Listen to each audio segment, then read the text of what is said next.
What's going on, everyone, and welcome to the channel. So 2018 is finally history. We are now finding ourselves 3 days into 2019, and the numbers from the manufacturers for total sales throughout 2018 are trickling in.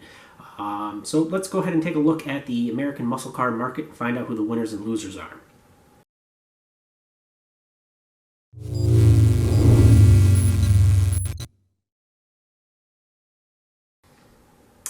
First things first, these numbers do not represent trim levels within the specific models. These are as a whole throughout 2018 because that's how the manufacturer reports them. They don't break them up, so it doesn't break it up between 4-cylinder, 6-cylinder, V8, specific trim levels, and automatic standard transmissions as a whole. So just wanted to get that out there. And also, you may not agree with this, but these are hard fact numbers that are coming from the manufacturer, so these are the winners and losers. So let's get right down to it. In fourth place, we have the Chevy Camaro bringing up the rear.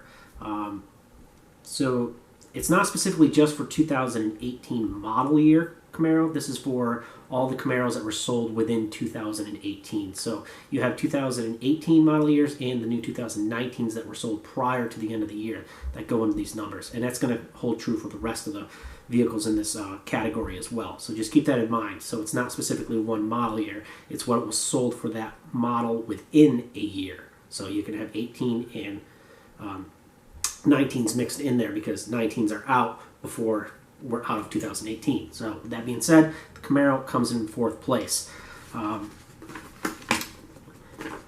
In 2018, Chrysler sold a total of 50,963 Camaros across all trim levels, 18 and 19 model years. May not sound that bad, but when you think about it in retrospect, everything else is a very small number, as in the Chevrolet selling everything as a whole. Also, the bad part is that it's a 25% drop over the Camaros that were sold in 2017. 2017, they sold 67,940 units, so it's a pretty significant drop for the Camaro, and it doesn't bode well. Not really sure what the problem was, but it may have had something to do with that early facelift 2019, why people stopped buying them. I didn't look at the month numbers, but I imagine if you did, you would see when that first facelift that came out, people were like, whoa, wait a minute.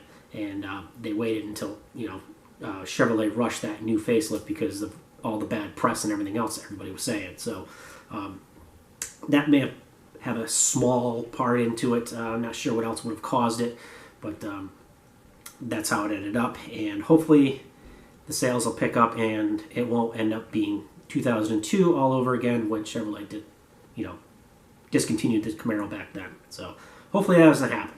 Now, moving on to third place is the Dodge Challenger. 2018, Dodge happened to move 66,716 Challengers, and I was one of those that purchased one. This was actually a raise of 3% over 2017. In 2017, they sold 64,537, which was down a little from the year prior to that, but it's now going in the proper direction, up.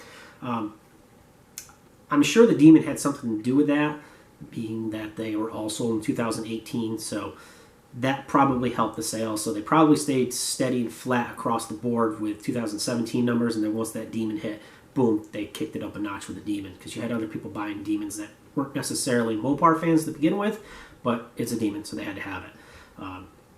So we'll see if that sales trend of going up a little bit will continue throughout 2019, especially with the Hellcat Red Eye now going out to customers everywhere. So stay tuned for that, and we'll find out. That was third place, so moving on to second place. And second place is the Ford Mustang. It was first amongst coupes, and I'll get to that in just a minute, but we're going to say it's third place solely based off the fact of the numbers alone. In 2018, Ford was able to move 75,842 copies across the board. And unfortunately, this is a drop from 2017 numbers. The sales decreased 7.4%. So it's still very popular. It is, pretty much America's first muscle car, if you want to think about that. So you have a lot of fan base behind it and whatnot. And not sure why it dropped, and it may have had something to do with people holding out to see what's happening with the GT500, which will be debuted at Detroit this month, later this month. Not that much longer, actually. So they may be holding out for that, but it's 75,000, just over 75,000 is a pretty respectable margin, especially in this market in the U.S. where everything is dominated by trucks and SUVs. So we'll see what happens with the Mustang in the coming year, and if the GT500 helps it. After all, you got something like a GT500 in the showroom. People are actually going to the showroom and looking at the car and stuff like that, and they may end up buying a GT or a lesser Mustang because they can't afford a GT500, but we'll see about that. And last but not least, in first place, and this is the one I'll probably get some flack for including because it's a four-door, is the Dodge Charger. Now, I included this, hear me out, because of the fact that it's pretty much a challenger with four doors, if you want to think about it. The underpinnings are pretty much, borrowed from one another. They share the same engines and transmissions and stuff. So the only difference is you can't get a Charger and a stick, and you can a Challenger. And if that's what makes you believe is a muscle car or not, then I would say don't include this in your theory. But I'm including it because, to me, the Charger is a muscle car. I mean, after all, you can walk into a dealership and get a 700 plus horsepower Charger. You can't say that for a Chevy SS. Oh, wait a minute, they're not around anymore. Can't say that for, I don't know, any of the Audis, BMWs. So that's why I included it. And moving on from the reasoning why, in 2018, FCA was able to move 80,226 examples of the Charger.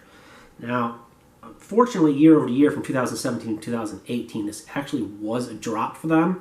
It dropped 9.2% because in 2017 they were actually able to sell 88,351. So, year over year, it was a drop, but they still come in first place with the sheer amount of copies they sold. Now, it'll be interesting to see what happens going forward, if FCA has any plans to boost up like they have with the Challenger. Well, now with the red iron stuff, maybe that might make its way into the Charger. I mean, that's how we did end up with the Charger Hellcat in the first place. So we'll see what happens with that. So there you have it. I hope you guys enjoyed the video and you enjoyed the information. If you did, drop me a comment. Don't forget to like and whatnot.